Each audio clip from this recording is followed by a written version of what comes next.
이렇게 교회 현장에서 직접 만나 함께 찬양하고 예배하고 인사 나눌 수 있어서 너무 감사합니다.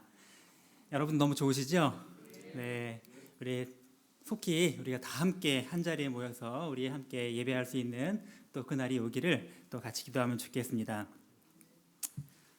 제가 얼마 전에 핸드폰으로 누구한테 돈을 송금할 일이 있어서 핸드폰을 이제 딱 들었습니다. 그래서 핸드폰을 딱 들었는데 보니까 카톡이 잔뜩 와 있는 거예요. 그래서 카톡을 하나하나 보다 보니까 거기에 쭉 빠져든 것입니다. 카톡 답변도 하고 한참 보다 보니까 누가 유튜브를 보낸 거예요, 거기다가. 그래서 유튜브를 한번 눌렀습니다. 이게 뭔가 하고 눌렀더니만 뭐 코로나19에 대한 무슨 여러 가지 소식들이 있는 거예요. 그래서 한참 보다 보니까 지금 코로나는 어떻게 됐지 하고서 제가 또 얼른 또 네이버 뉴스를 들어갔습니다. 그 뉴스를 보다 보니까 코로나가 지금 이렇게 진행되고 있구나라는 걸 알았는데, 갑자기 그 기사 중에 하나 보니까 오늘날 한국의 이 젊은이들이 어떤 성적인 타락과 이게 심각하다는 걸 또 보게 됐습니다. 그래서 이게 왜 이렇게 심각한가 보니까 왠지 요즘에 그런 그 미디어 영향도 클 것 같은데, 요즘에 가장 이렇게 인기가 있는 드라마가 뭔가를 봤더니 부부의 세계인가 그런 거 있더라고요. 19금 드라마인 것 같은데 아이들도 다 내용을 안돼요. 뭐 어떻게 돌아가는지. 너무 재밌다고 하면서 이렇게 지금 가도 되는 건가 하다가 순간적으로 내가 지금 뭐 하고 있었더라? 완전히 까먹어 버렸습니다. 얼른 시간을 보니까 시간은 훌쩍 한 30여 분이 지나가 버렸는데 내가 지금 왜 핸드폰을 들었지? 생각이 나지 않는 것입니다. 여러분도 그런 적 있으십니까? 네, 공감을 많이 하시네요.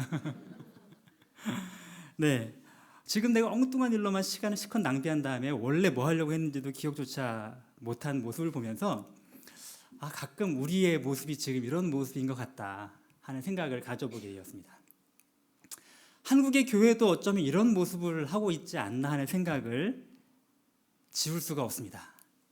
예전에도 우리 교회에 대해서, 기독교에 대해서 뭐 개독교니 뭐 어쩌니 이런 많은 비난과 그런 지적들이 있었지만, 이게 시간이 가면 갈수록 이것이 더 약화되는 게 아니라 더 지금 심해진다라고 하는 생각이 들었습니다.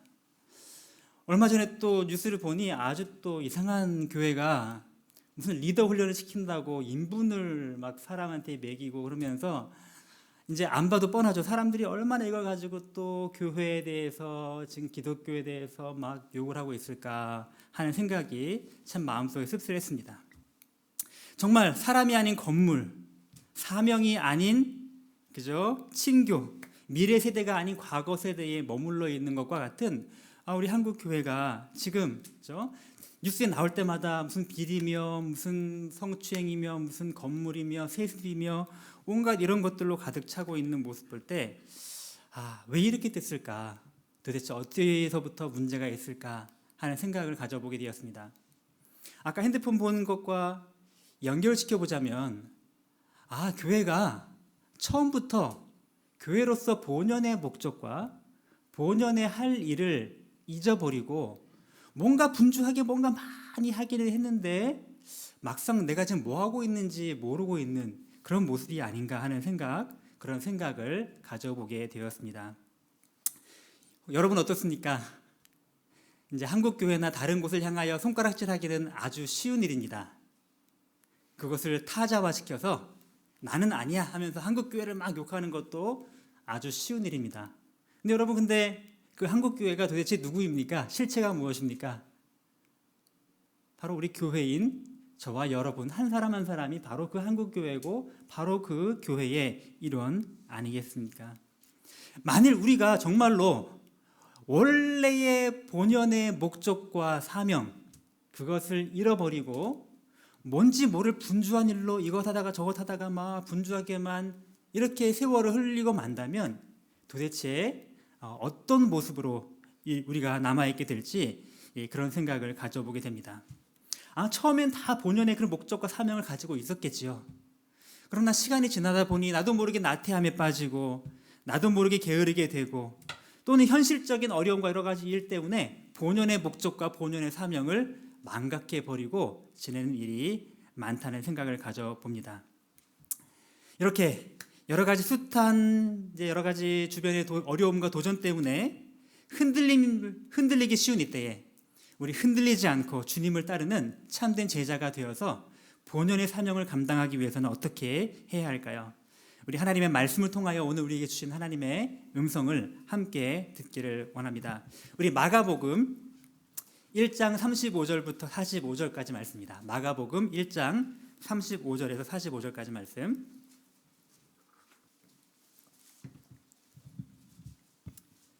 마가복음 1장 35절에서 45절 말씀을 한 절씩 나누어서 함께 교독하겠습니다. 새벽 아직도 밝기 전에 예수께서 일어나사 나가 한적한 곳으로 가사 거기서 기도하시더니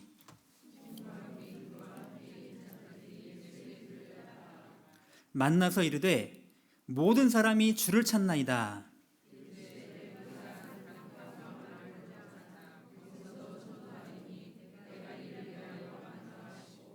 이에 온 갈릴리에 다니시며 그들의 여러 회당에서 전도하시고 또 귀신들을 내쫓으시더라.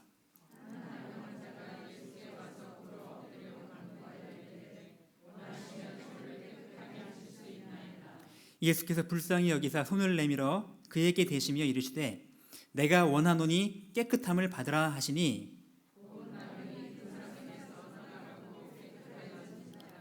곧 보내시며 엄히 경고하사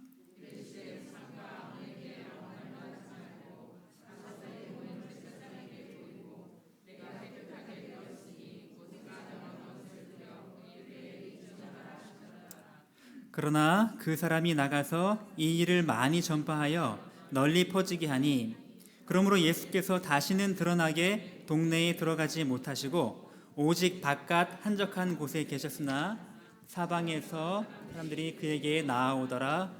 아멘, 아멘. 오늘 성경 본문은 크게 두 부분으로 이제 두 가지 사건으로 지금 구성이 되어 있습니다. 35절부터 39절까지의 말씀을 보면 지금 수많은 사람들이 예수께 찾아와서 지금 예수님을 찾는 상황 속에 예수님은 새벽 일찍이 일어나셔서 한적한 곳에 가셔서 기도하시고 있는 장면, 그리고 그들이 찾아온다는 제자들의 이야기를 듣고서도 이제 다른 마을로 가자, 거기서 전도하겠다라고 하시는 하나님의 말씀을 볼 수가 있습니다. 또 40절부터 45절까지의 말씀은 이제 한 나병 환자의 고통을 보시고 예수님께서 그 나병 환자의 고통을 치유해 주시는 모습, 그 모습을 이제 기록을 하고 있는 지금 두 가지 사건이 오늘 우리가 읽은 본문 속에 들어와 있습니다. 저는 오늘 본문 속에서 예수 그리스도는 숱한 유혹과 여러 도전 속에서도 십자가 복음의 선포라는 우리 예수님의 자신의 사명을 굳게 붙잡고 하나님과 홀로 만나는 기도의 시간을 통해 흔들림이 없이 주님의 그 길을 걸어가셨다라는 것을 함께 여러분과 나누기를 원합니다.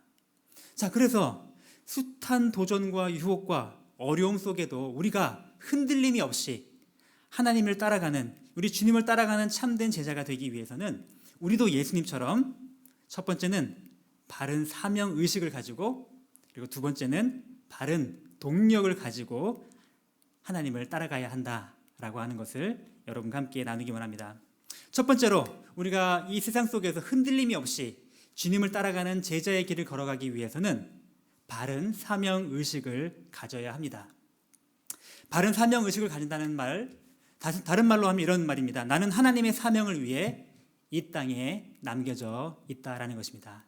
우리 함께 다 같이 읽어볼까요? 시작. 나는 하나님의 사명을 위해 이 땅에 남겨져 있다는 것입니다. 여러분, 예수님께서 오늘 이른 새벽에 한적한 곳에 나가서 이제 기도를 시작하십니다. 근데 여러분, 여기 한적한 곳이라고 나와 있는 이 말이 성경 원어에 보면은 이제 에레모스라고 하는 단어를 사용하는데, 그 말은 마가복음 앞부분에 광야라고 하는 단어하고 똑같은 단어입니다. 여러분, 광야에 나가서 기도하셨다. 어디서 많이 듣던 스토리가 연결이 되지 않으십니까? 네. 예수님이 처음에 공생애 시작하실 때 광야에 나가서 40일 동안 기도하시고 시험을 당하셨던, 바로 그때 사용되었던 광야라는 단어가 지금 여기 한적한 곳이라고 하는 단어와 연결이 되고 있다는 것이죠. 자, 지금 사탄의 40일 금식하셨을 때 사탄의 시험을 했죠. 사탄이 예수님을. 그 시험의 내용이 뭔지 여러분 기억하시나요? 예. 돌로 떡을 만들어 먹어라. 그다음에 나에게 절하면 천하 만국을 다 너에게 주겠다. 그다음에 성전에서 뛰어내리면 천사가 수종 들 것이다.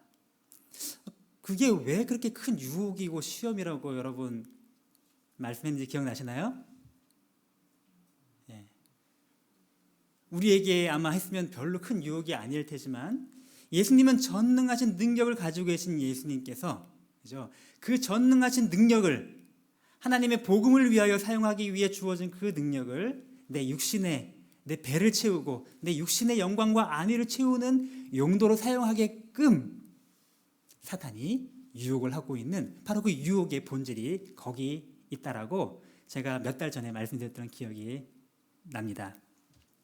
지금 예수님이 가지고 계시는 전능한 능력을 활용하여서 나 자신의 육체적인 욕망을 채우고 십자가와 고난의 길은 싹 바이패스, 그냥 통과하려고 하는 이 유혹, 지금 그 유혹의 연장선의 느낌이 지금 1장 35절 우리가 읽은 본문에 암시되어 있는 상황입니다.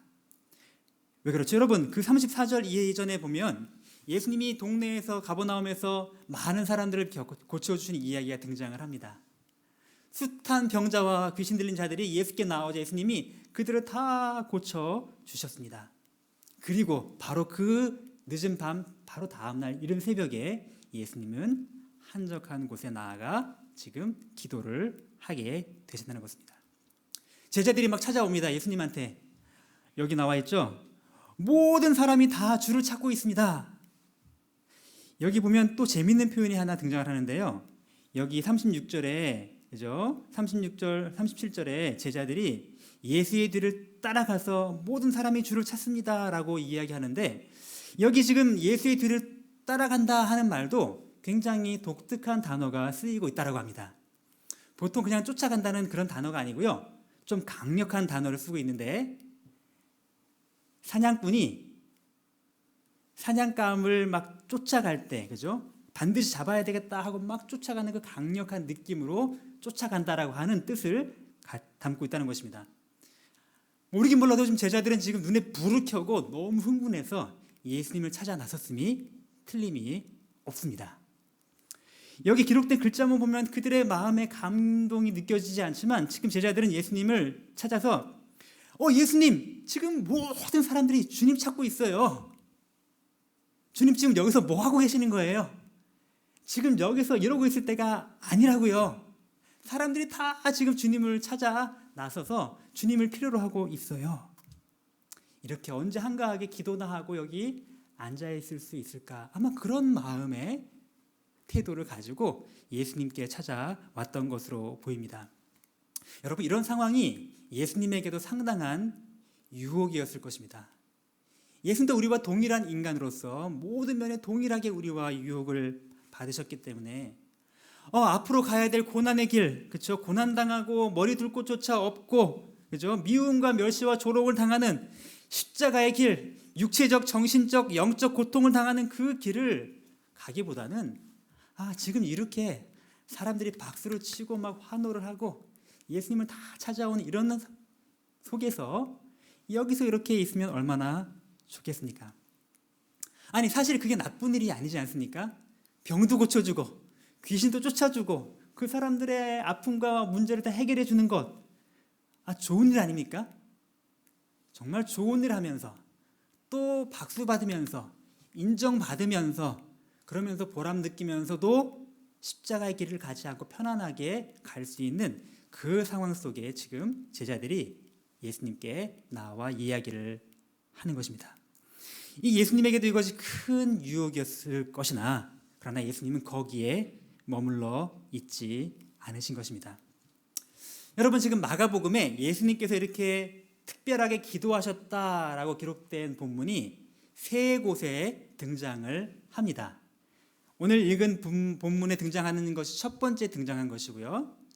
두 번째 등장을 어디서 하는가 보니까 마가복음 6장 46절입니다. 한 번 더 찾아볼까요? 마가복음 6장 46절. 마가복음 6장 46절 한번 읽어볼까요? 시작. 무리를 작별하신 후에 기도하러 산으로 가시니라. 네, 이 사건은 어떤 사건 다음에 이어져 있을까요? 그 앞에 보니까 지금 오병이어의 기적을 일으키신 사건 직후에 그 두 번째 사건이 기록되어 있습니다. 오병이어, 여러분 상상만 해도 너무 막 들뜨지 않습니까? 수많은 사람들을 예수님께서 보리떡 5개와 물고기 2마리를 가지고 축사하셨고 기도하셨더니 그 모든 사람들의 배고픔이 다 채워지고 배가 부르고 얼마나 기쁘고 얼마나 신나고 얼마나 즐거운 경험이었을까요? 그리고 나서 수많은 사람들이 와 열광하면서 예수님을 따라옵니다. 근데 예수님은 어떻게 했어요? 그들을 바이바이 작별하시고 어디로 향하셨어요? 산으로, 사람들이 찾지 못할 한적한 산으로 기도하러 올라가셨습니다. 세 번째로 예수님이 기도하는 장면이 등장하는 마가복음의 본문은 우리가 잘 알고 있는 마지막 겟세마네의 기도 장면입니다. 겟세마네의 기도는 예수님이 십자가의 고통을 당하시기 직전에 일어나는 사건이죠. 예수님 마음속에 어떤 갈등과 유혹이 있었을까요? 예수님의 기도의 내용을 보면 우리가 알 수 있습니다. 예수님 기도하신 내용이 뭐죠? 아버지여, 할 수만 있으시거든 이 잔을 나에게서 옮기시옵소서. 십자가의 잔, 고난의 잔, 대속의 죽음의 이 쓴 잔을 할 수만 있으면 옮기고 싶습니다. 그러나 예수님은 끝내 그렇게 하지 않으시고 그러나 아버지의 뜻대로 되기를 원합니다 라고 기도하신 것입니다. 여러분, 수많은 사람들의 추종과 제자들의 요청에도 불구하고 예수님은 확고한 사명의식으로 흔들림이 없이 예수님이 가셔야 될 그 사명을 완수해 가셨던 것입니다. 오늘 예수님께서 대답하신 말씀 38절 말씀이 오늘 본문의 굉장히 가장 중요한 핵심적인 말씀이라고 할 수 있는데 함께 다시 한번 읽어볼까요? 38절 시작. 이르시되 우리가 다른 가까운 마을들로 가자. 거기서도 전도하리니 내가 이를 위하여 왔노라 하시고. 예수님, 사람들이 다 예수님 찾아요. 그랬더니 예수님의 대답이 자, 이제 다른 데로 가자. 그런데 우리 한글 성경에는 자세히 나오고 있지 않지만 거기 괄호의 의미를 보자면 so that, 그러니까 목적이죠, 목적. 전도하기 위하여 다른 곳으로 가자. 그 다음에 또 하나 생략됐습니다. because, 이유. 왜냐하면 내가 이를 위하여 이곳에 왔기 때문이다. 자, 예수님이 분명한 사명의 목적과 이유를 분명하게 보여주고 계시는 것입니다. 우리가 전도하기 위하여 다른 마을로 가자. 왜냐하면 바로 그것이 내가 이 땅에 온 하나님께서 나를 이 땅에 보내신 그 이유이기 때문에 그렇다라고 하신 것입니다. 병을 고치고 사람들의 필요를 채워주고 이 모든 것 다 너무너무 좋은 일이지만 그러나 나에게는 가장 중요한 사명이 있다. 그 사명을 나는 굳게 붙잡고 가야 한다라고 오늘 주님께서 우리에게 말씀하신 것입니다. 그 예수님께서 또 예수님을 따르는 제자들도 예수님과 똑같이 예수님의 사명에 대하여 또 우리 자신의 사명에 대하여 확실하게 알고 확고한 사명의식을 가지고 흔들림이 없이 주님을 따르기 원하고 계시는 것입니다. 오늘 그 40절 이하의 또 본문에 보면 이제 나병 환자가 갑자기 등장을 합니다. 지금 복음을 전하기 위해서 다른 동네로 가려고 하시는데 그 다른 동네에서 막 복음을 전하고 나는데 또 나병 환자가 갑자기 찾아와서 저를 좀 고쳐주십시오 라고 합니다. 그 나병 환자를 보니 예수님의 본래의 가장 중요한 목적은 복음을 전하는 거지만 그 사람의 그 아픔을 보시니 그 마음에 극률한 마음이 생기셔서 예수님은 그 사람을 치료해 주십니다. 근데 여기서 아주 재밌는 아주 좀 이상한 표현이 있습니다. 43절에 보면 곧 보내시고 어떻게 하셨죠? 엄히 경고하셨습니다. 경고. 잘 들어.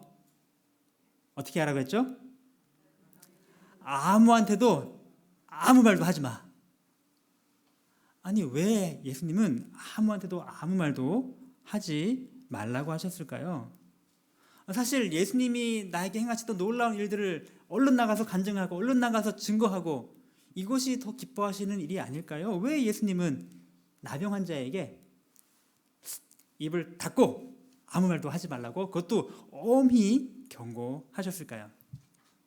그래서 예수님께서 본인의 이 본연의 사명, 복음을 전파하기 위하여 오셨던 예수님의 본연의 사명이 왜곡되어서 사람들에게 예수님이 누구신지 잘못 증거되는 것을 극도로 경계하셨기 때문에 예수님이 이 말을 막으신 것입니다. 예수님의 사명에 대하여 바른 인식이 없이 그냥 예수님을 따라가게 되면 어떤 일이 벌어질까요? 하나님의 백성들이 이제 다 자신의 이익의 관점으로 예수님을 따라가는, 예수님의 참된 제자가 아니고 예수님을 따라가는, 그러나 나의 이익을 채우는 이익 집단으로 변질될 수밖에 없기 때문에 예수님은 이러한 특별한 경고를 주고 계신 것입니다. 그저 예수님을 믿는 그 믿음을, 신앙을 내가 갖고 있는 문제 해결하는 수단으로만 사용하여서 감기 걸리면 감기 고쳐주시고, 기복신앙이시고 돈 잘 벌게 해주시고, 재테크도 잘 되게 해주시고, 자녀 교육도 책임져 주시고, 노후도 보장해 주시고, 예수님께서 모든 것 다 채워주기를, 내 이익만 다 채워주기를 바라시는, 물론 그것이 나쁜 일은 결코 아니지만 거기서 머물 수밖에 없는 우리의 그런 잘못된 신앙이 거기서 머물지 않도록 우리 주님께서 우리가 바른 길로, 바른 사명을 갖고 가기를 원하셨다는 것입니다. 예수님의 제자들은 예수님처럼 분명한 사명 의식을 가지고 예수님을 바로 알고 바로 믿고 따라가는 하나님의 사람이 되어야 할 것입니다.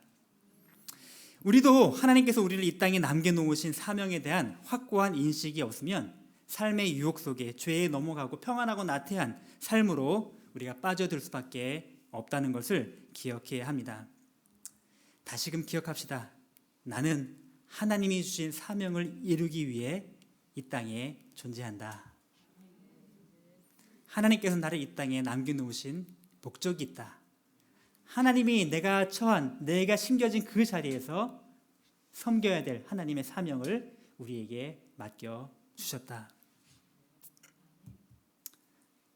감사하게도 우리 교회는 그것을 너무나 명쾌한 하나의 노래로, 또 하나의 문장으로 정리를 해놓았습니다.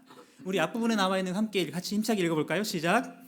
온 맘 다해 하나님을 사랑하리라. 매일매일 주님 닮아 자라가리라. 사랑으로 하늘 가족 섬겨 살리라. 복음으로 온 세상을 축복하리라. 이 노래가 생기기 전에는 우리가 이렇게 고백했었습니다. 우리 함께 이것도 한번 같이 읽어볼까요? 시작. 나는 자신을 하나님의 사람으로 세우고, 자녀를 작은 예수로 세우고, 가정을 하늘나라 대사관으로 세우고, 교회를 하늘가족 공동체로 세우고, 세상을 하나님의 나라로 세움으로써 하나님을 영화롭게 하기 위해 이 땅에 존재한다.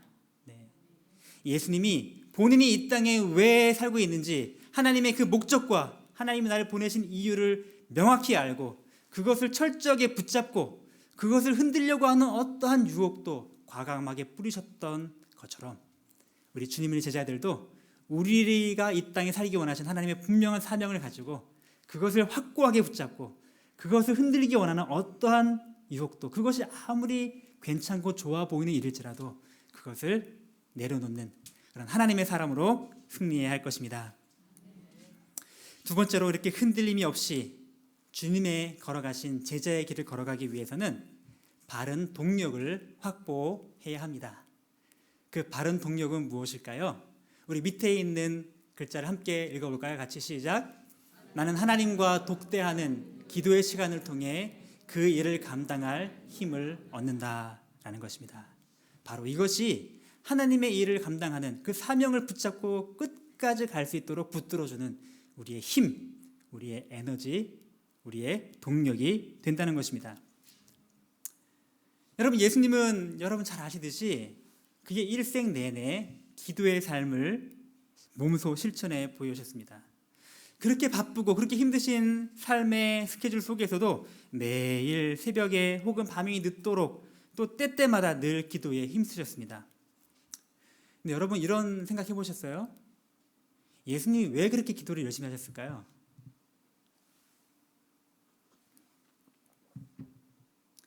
예수님은 기도하지 않아도 충만한 능력과 기도하지 않아도 되는 모든 지혜와 지식과 모든 걸 다 가지고 계신 하나님 아니신가요?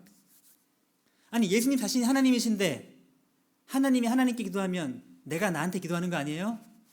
왜 예수님이 그렇게 간절하게 기도를 하셔야 했을까요? 그냥 단지 우리들이 좀 보고 배우라고 본을 보이셨다.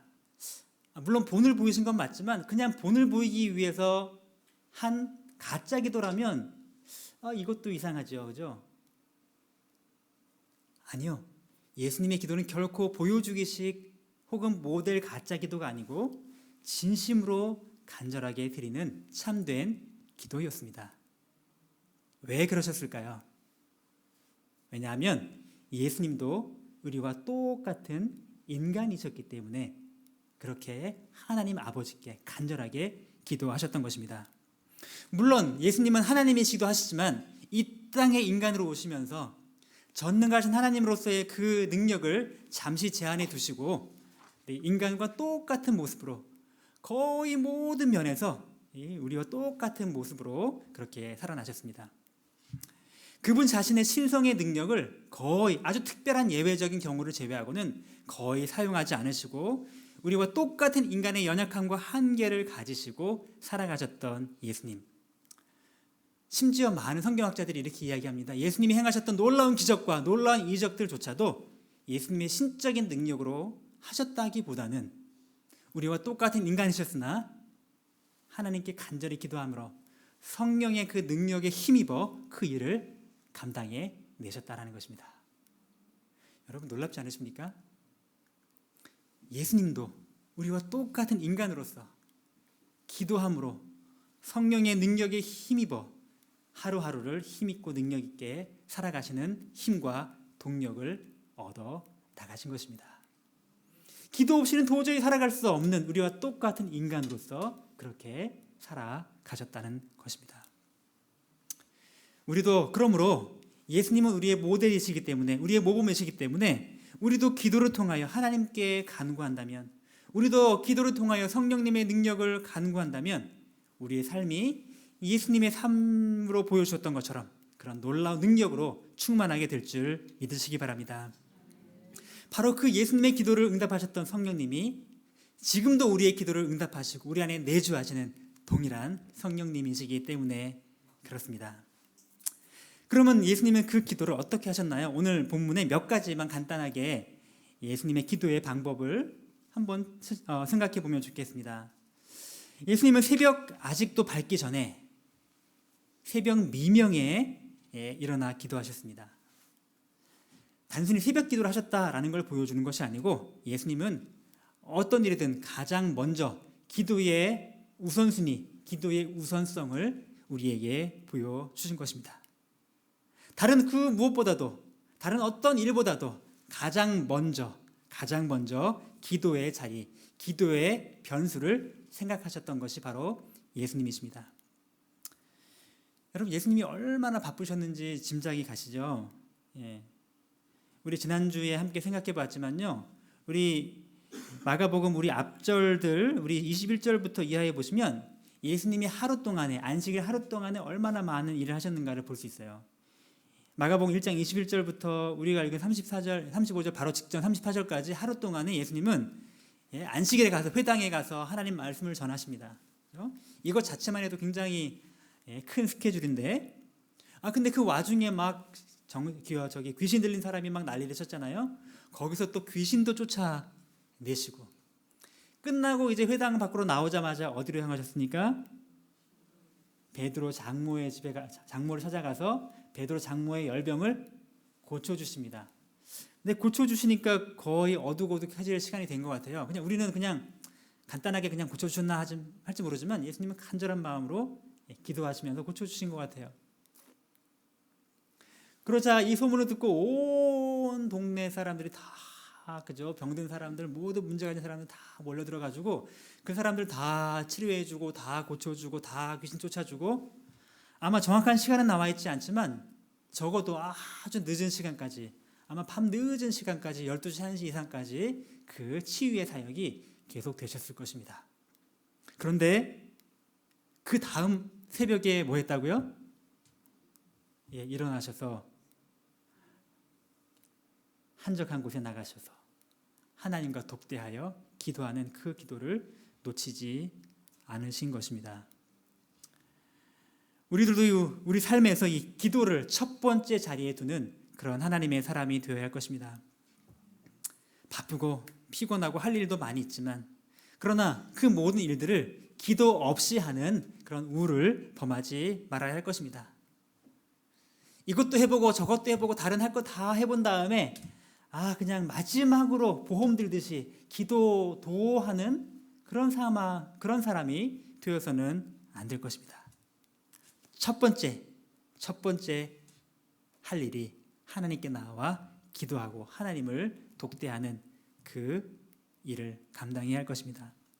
두 번째로 예수님은 한적한 곳에 나가셔서 기도하셨던 것을 보여주고 계십니다. 그렇죠? 방해받지 않고 하나님과 독대할 수 있는 홀로 하나님과 만나는 그런 환경을 예수님은 스스로 만드셔서 기도하신 것이죠. 물론 우리들도 지하철에서도 기도할 수도 있고, 그죠? 길거리에서 기도할 수도 있고, 틈틈이 기도할 수도 있지만, 그러나 그것으로 충분치는 않다는 것입니다. 따로 떼어놓고 시간을 정해서 방해받지 않은 하나님과의 그런 만남을 우리는 갖는 기도의 삶을 반드시 살아나가야 합니다. 사실 그것이 현대인의 삶에 사실 쉽지가 않기 때문에 가장 좋은 방법 중에 하나는 일단 교회에 오는 것입니다. 그렇죠? 새벽 기도도 나오고 금요 기도도 나오고 이렇게 수요 예배도 나와서 함께 혼자 잘 되지 않은 걸 함께 기도하는 것도 좋은 방법입니다. 아니면 여러분 나름대로 다양한 방법의 기도의 자리를 찾으실 수 있으실 것입니다.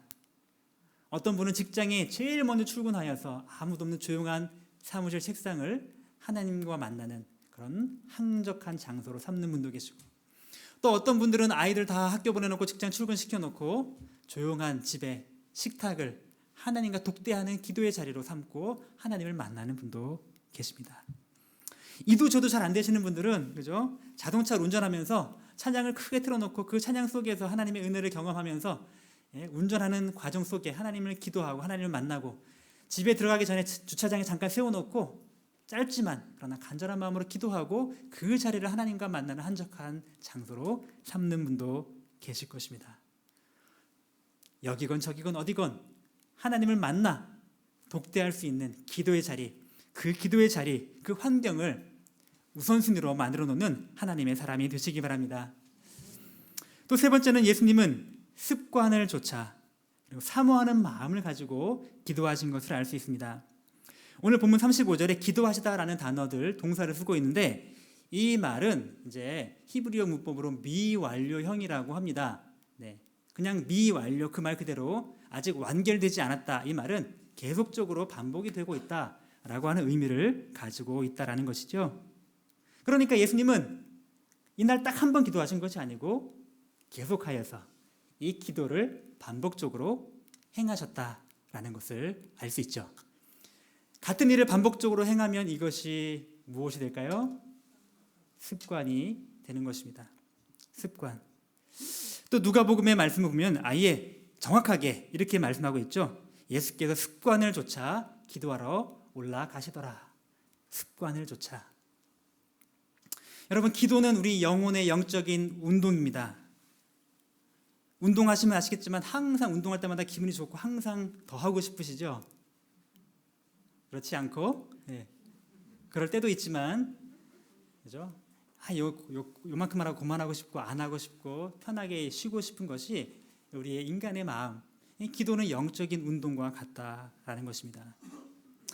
기도하는 것은 때로는 노동이요, 운동이요, 힘든 것이지만, 그러나 그 일을 꾸준히 할 때 우리의 영혼의 건강이 담보되는 것이고 힘을 얻을 수가 있는 것입니다. 여러분, 제가 어느 서점에서 이런 책 표지를 보았습니다. 책을 읽어보진 않았습니다. 표지만 봐도 무슨 말인지 다 알 것 같습니다. 계속 모드라는 책인데요, 그 앞에 이렇게 써 있습니다. 보이시나요? 계속하는 놈은 당해낼 재간이 없다. 이 말이 진리인 줄 믿으시기 바랍니다.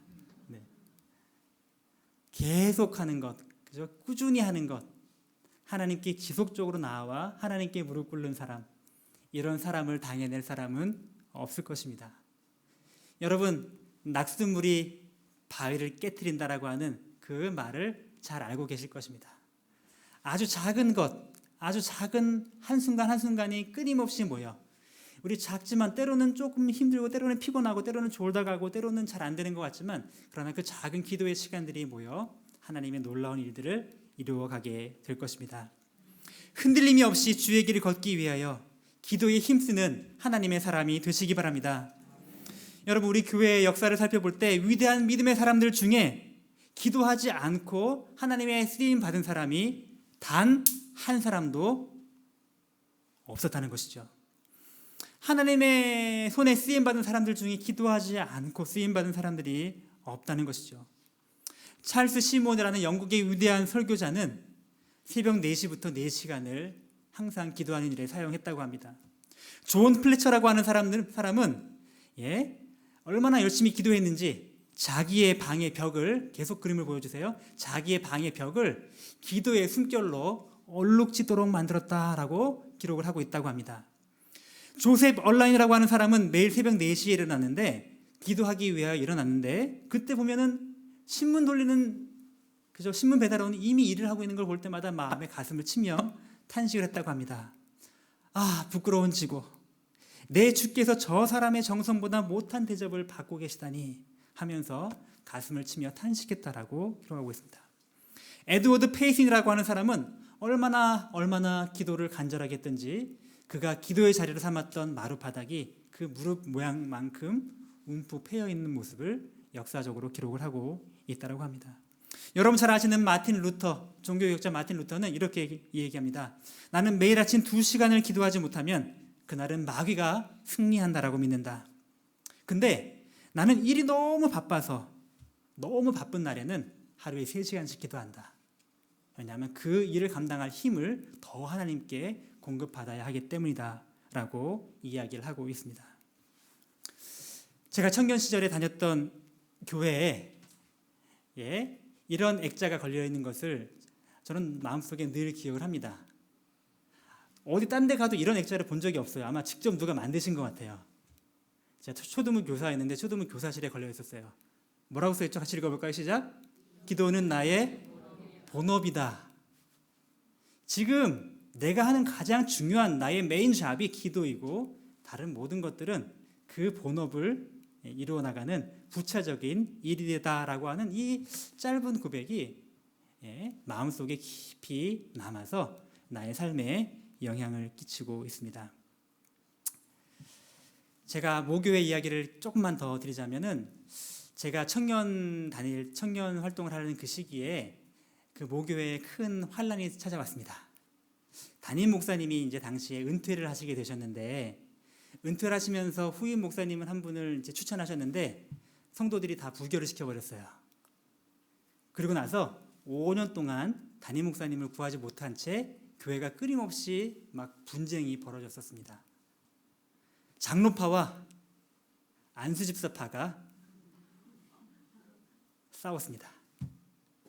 저는 청년 때였는데 한 번은 무슨 공동회의 한다고 해서 남았더니만 목사님이 아니죠. 어떤 장로님이 막 뭐라 하는데 갑자기 어떤 안수집사가 나와가지고 막 밀치고 마이크를 뺏고 뭐라고 막 싸우고, 그거 보면서 거기 있는 사람들이 막 술술 빠져나가고, 1000여 명이 넘던 성도들 중에 한 300명 이상이 몇 달 사이에 쫙 빠져나가고 계속해서 성도들이 줄어가고 있는 형편에, 이렇게 갈등이 치열하니까 어느 누구가 담임 목사님 모셔와도 되지가 않는 것입니다. 5년 동안이나 계속 쌓여있는 시점에, 근데 놀랍게도 제가 속해 있던 그 청년부는, 사실 청년들이면 이런 일이 굉장히 민감하잖아요. 민감하기 때문에 제일 빨리 교회를 떠나고 믿음을 잃어버릴 것 같은데, 놀랍게도 그 당시 청년부가 가장 많이 부흥을 하고 가장 많이 성장을 했던 시기로 기억을 합니다. 왜 그랬던가 저는 아직 그때 청년이어서 잘 몰랐지만, 지도하시던 목사님, 부목사님이었죠. 청년부 담당, 굉장한 어떤 신실한 목사님으로 기억을 합니다. 2가지 운동을 했는데, 첫 번째는 기도 자리 찾기 운동을 하신 것입니다. 내가 있는 집이든 가정이든 교회건 기도하는 운동을 벌이자 해서 청년들 모아서 주중에 몇 차례 기도하고 철야 기도도 하고 기도하는 운동을 하니까 이제 어른들이 계속 청년들이 와서 교회에서 뭐 기도한다고 하니까 조금씩 기도하는데 동참을 하는 운동이 조금씩 천천히 확대가 된 것입니다. 두 번째는 전도하는 운동을 벌였습니다. 청년부 전체 대상으로 그 당시에 목사님이 전도 폭발 훈련 다녀오셔가지고 청년들을 그냥 뭐 데려놓고 전도 폭발을 막 시키는 거예요. 막 그냥 나가서 맨날 전도하고 훈련하고 보고하고 그 앞에 동국대 뭐 공원 뭐 나가서 막 전도하고 그렇게 전도하다가 이제 매주마다 전도하고 그다음에 방학 때가 되면 또 지방으로 나가서 또 전도 여행을 가고 그러다가 해가 바뀔 때쯤에 갑자기 목사님 선언하시더라고요. 새해에 우리 청년부의 표어를 정했다. 그 표어가 뭔지 아십니까? 다른 마을로 가자. 오늘 읽었던 본문에 이것이 바로 청년부의 표어였습니다. 아직도 기억이 나네요. 다른 마을로 가자. 예. 실제로 그러다 보니까 그때는 몰랐지만 실제로 그해 여름에 생각지도 못했는데 저 중국으로 처음으로 해외로 단기 선교를 떠나는 이제 그런 일을 하게 된 것입니다. 하나님이 기도 응답을 하셔서 얼마 후에 새롭게 담임 목사님이 오시고 교회는 안정이 되었고 더 힘있게 성장하고 누가 어떻게 하는지 모르겠지만 그러나 저는 하나님께서 그때 작은 기도의 불씨를 들으시고 응답하셔서 그리고 교회가 교회의 본연의 사명과 목적을 감당하려 힘쓸 때 하나님께서 놀랍게 함께 하시는 것을 경험하게 되었습니다. 말씀을 맺겠습니다. 우리 그리스도인으로서 예수님의 제자로 살아가는 동안에 흔들리기 쉬운 숱한 유혹과 도전 속에서도 흔들림이 없이 우리의 사명을 굳게 붙잡고 하나님과 홀로 만나는 기도의 시간을 통하여 우리 예수님의 길을 걸어가는 하나님의 귀한 제자가 되시기를 주의 이름으로 축원드립니다. 바른 사명 의식을 갖고 바른 동력을 갖고 숱한 유혹과 어려움 속에서도 하나님만 따라가는 하나님의 제자 되기를 주의 이름으로 축원드립니다. 우리 같이 잠깐 자리에